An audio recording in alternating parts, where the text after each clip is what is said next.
Good morning friends. तो चलिए शुरू करते हैं। किसी ने क्या खूब कहा, अंतर सिर्फ जरा सा है। जब कोई आपकी तारीफ कर रहा हो तो वो आपकी स्थिति को देखता है, और जब कोई आपकी चिंता कर रहा हो तो वो आपकी परिस्थिति को देखता है। सही बात है ना। जब कुछ समझ में ना आए ना तो सब कुछ प्रभु के ऊपर छोड़ देना चाहिए। बस इसी के रिलेटेड आज की स्टोरी है जो मैं सुनाने जा रही हूँ। तो चलिए शुरू करते हैं। एक दिन एक छोटा सा लड़का उसकी माँ के पास बैठा था। उसकी माँ बहुत बीमार थी। उस छोटे से बच्चे को कुछ समझ नहीं आ रहा था कि वो क्या करे। पिता तो थे नहीं।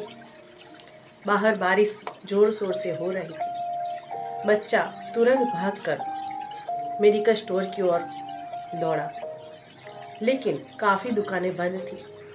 वो जैसे तैसे करके एक दुकान पर पहुंचा। उस दुकान में एक उसके अंकल वहाँ पे थे। उनके 4-5 दोस्त भी थे। वो सारे मिलकर ताश खेल रहे थे। बच्चे ने जाके उससे कहा, अंकल मेरी माँ बहुत बीमार है, आप मुझे उनके लिए दवाई दे दो। वो आदमी जो बहुत ही नास्तिक था, भगवान में मानता नहीं था। उसके पिताजी बहुत आस्तिक थे, भगवान में मानते थे, पूजा अर्चना करते थे। वो कई बार उनके बेटे को समझाते थे कि भगवान होते हैं, लेकिन उनका बेटा जो केमिस्ट था वो कुछ भी मानने को तैयार नहीं था। बस वो कहता था कि आपको जो भी करना है पिताजी आप करिए, लेकिन मुझ पे फोर्स मत कीजिए। उनके पिताजी उनको समझाते समझाते इस दुनिया से चल बसे,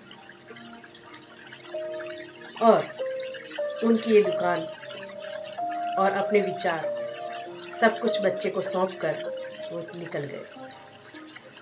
इस तरफ ये जो उनका बेटा था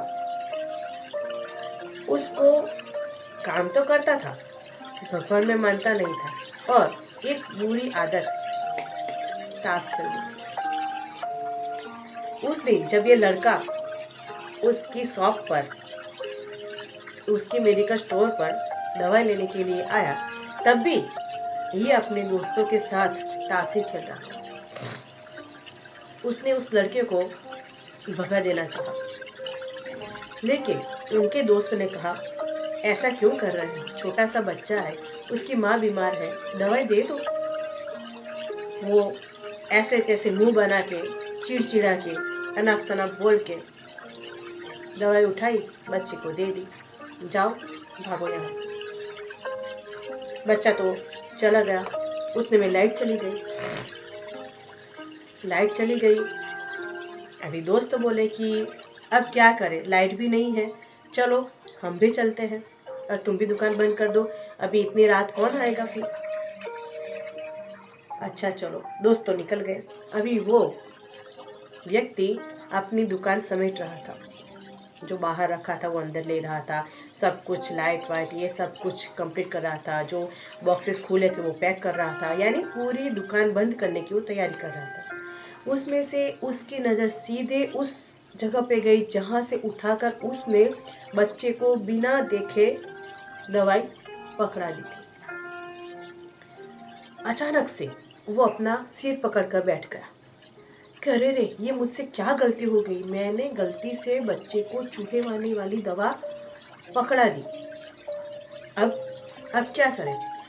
नामी दुकानदार था, केमिस्ट था, अब लोग क्या सोचेंगे, क्या कहेंगे उसके बारे में, क्या होगा, शायद उसकी माँ मर जाएगी, क्या होगा उस बच्चे का, क्या होगा उस माँ का। ये सब सोच सोच कर वो परेशान हो रहा था। तभी उसको अपने पिता की सिखाई हुई बात याद आई कि मैं जानता हूँ तुम भगवान में मानते नहीं हो, लेकिन कभी भी तुम्हें ऐसा लगे कि क्या करो, कोई भी रास्ता तुम्हें समझ ना आए, क्योंकि वो बच्चा कहाँ से आया था, किस गली से आया था, कहाँ गया, उसको कुछ भी पता नहीं था। अभी उसके पापा की बात याद कर कर उसने भगवान के आगे सिर झुकाया। जो मूर्ति को उसने कभी भी साफ नहीं किया था, एक कोने में जो उसके पापा ने भगवान की मूर्ति रखी थी, वहां से मूर्ति को उतारी, साफ किया, टेबल पे रखा, प्रार्थना की कि हे प्रभु, मुझे प्रार्थना करनी आती भी नहीं है, लेकिन आज मुझसे ये जो गलती हुई है उसकी सजा तुम वो छोटे से बच्चे को मत देना, उसकी माँ को मत देना।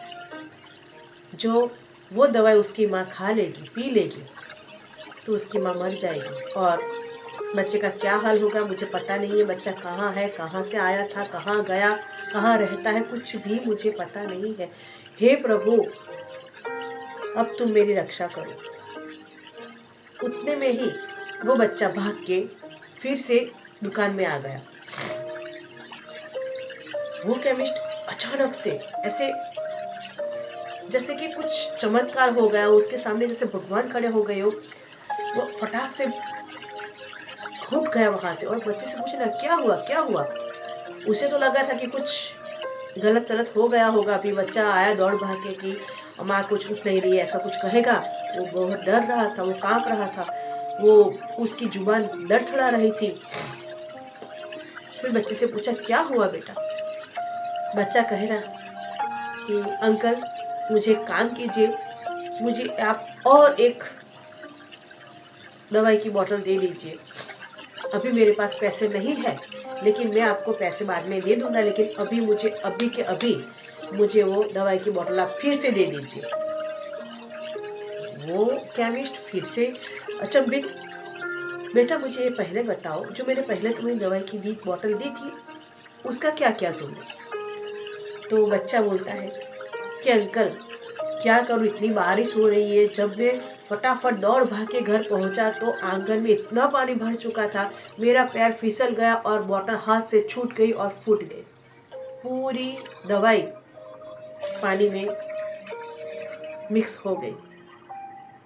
अब आप मुझे जल्दी से दवाई दे दीजिए ताकि मैं मेरी माँ को दवाई दूँ और मेरी माँ अच्छी हो जाए।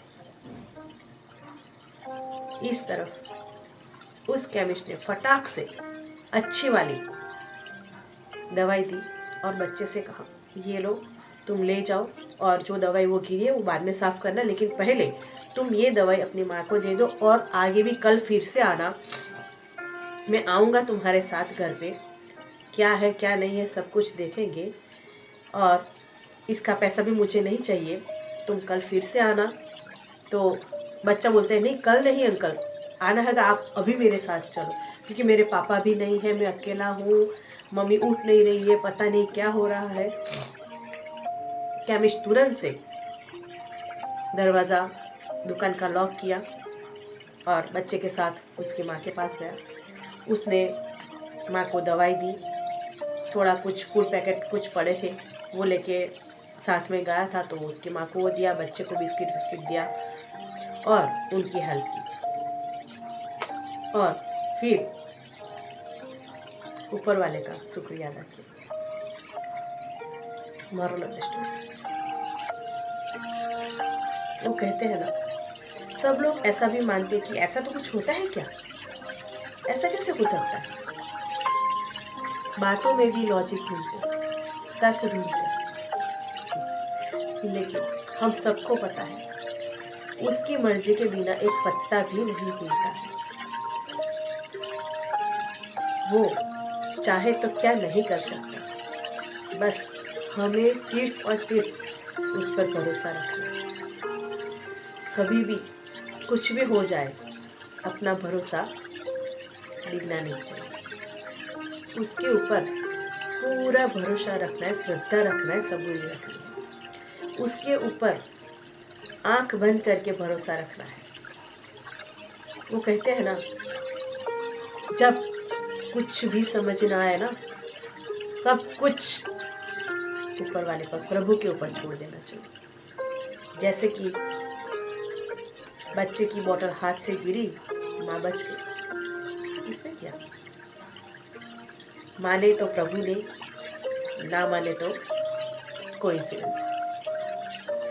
चलिए इसी अच्छी स्टोरी के साथ प्रभु को याद करके आज मैं पत्रलिखा जो हर रोज कहती हूँ आज भी कहूँगी, कीप स्माइलिंग ऑलवेज। धन्यवाद।